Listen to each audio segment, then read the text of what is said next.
Na verdade, você sabe que não existe a divisão para Paulo, né? Paulo está escrevendo uma carta, a divisão é só para a gente achar. Mas ele não tem uma interrupção de pensamento aqui. Entretanto, procure com zelo, os melhores dons, e eu passo a mostrar-lhes um caminho ainda mais excelente. Qual é o caminho? Capítulo 13.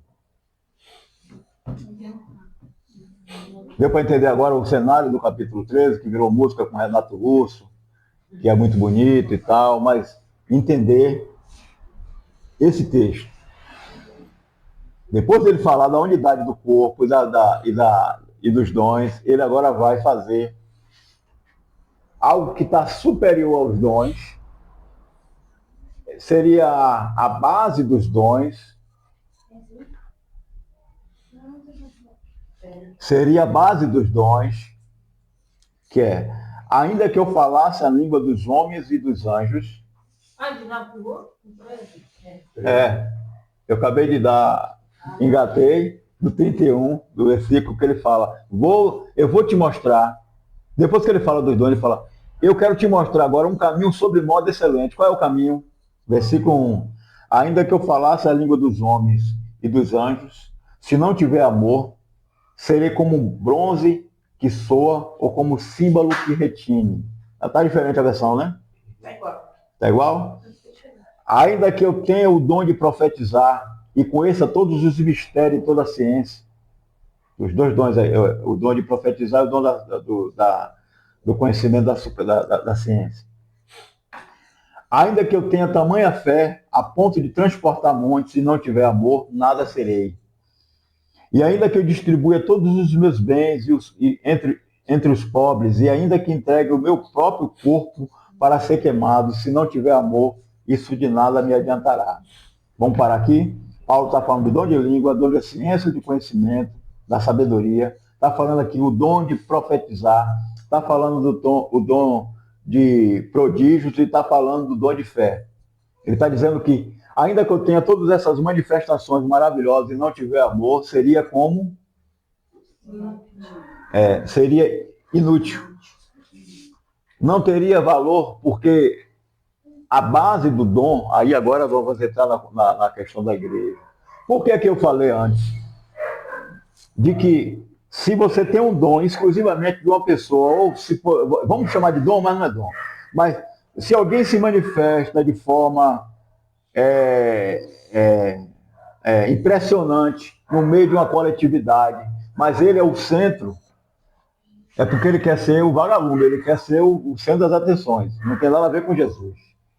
Agora, se no meio da igreja também tiver os dons e nele não tiver uma união, Paulo está dizendo que, ainda que eu fizesse tudo isso e não tivesse amor, seria como um som que bate e desaparece, dissipa. Aí ele vai em uma profundidade, meus amados, que ele fala assim, ó, ainda que eu tivesse a capacidade de transportar monte, a pessoa, eu ter fé a ponto de fazer uma coisa dessa, um prodígio desse, e ele falou assim, ainda que eu tivesse a fé tal, e que eu tivesse o desejo de até dar o meu próprio corpo para ser queimado em favor de alguém, e não tivesse amor, alguém poderia fazer isso? Alguém daria seu corpo para ser queimado sem amor? Sim, ele está dizendo que sim. Não tem gente que se mata?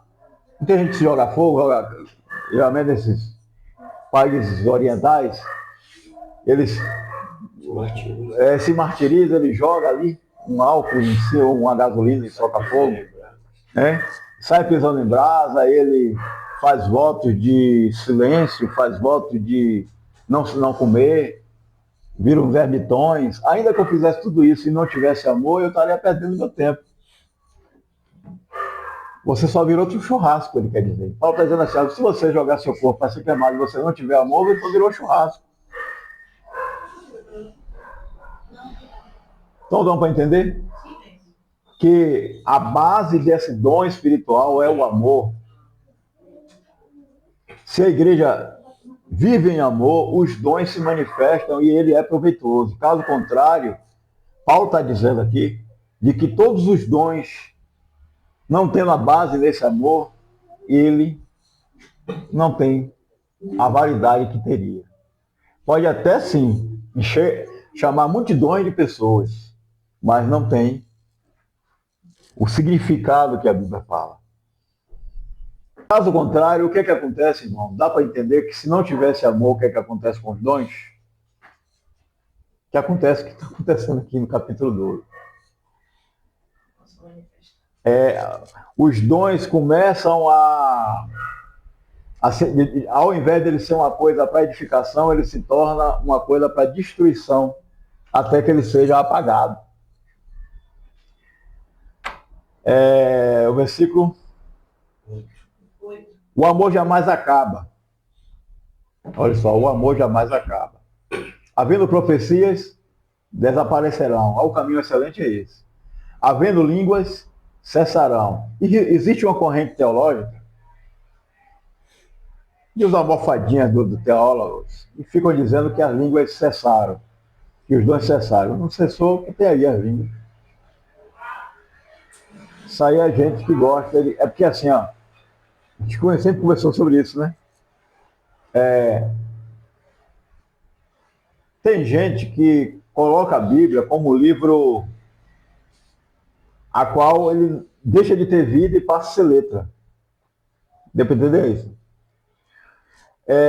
As coisas, Paulo fala assim, a letra mata, se refere na lei, mas o Espírito vivifica. Mas até o que Paulo falou, as pessoas hoje usam para matar. Então, Paulo está falando aqui, ó, está falando muito claro, né? Os dons vão passar, mas o amor vai permanecer. Ele está dizendo quando é que vai passar? Não, ele está dizendo, o amor jamais acaba. Ou uma coisa que não acaba é eterna. Então ele fala, havendo profecias, desaparecerão. Havendo profecias, elas vão sumir. Havendo línguas, cessarão. Isso não quer dizer que vai acabar as línguas, que nesse tempo de Paulo acabou. Inclusive, quem fala isso não diz quando foi que acabou, né? Ele está falando os dois. Na realidade, o que Paulo está falando é que um dia isso vai passar. Exatamente, um dia isso vai acabar. Ele tem a sua finalidade, a sua finalidade.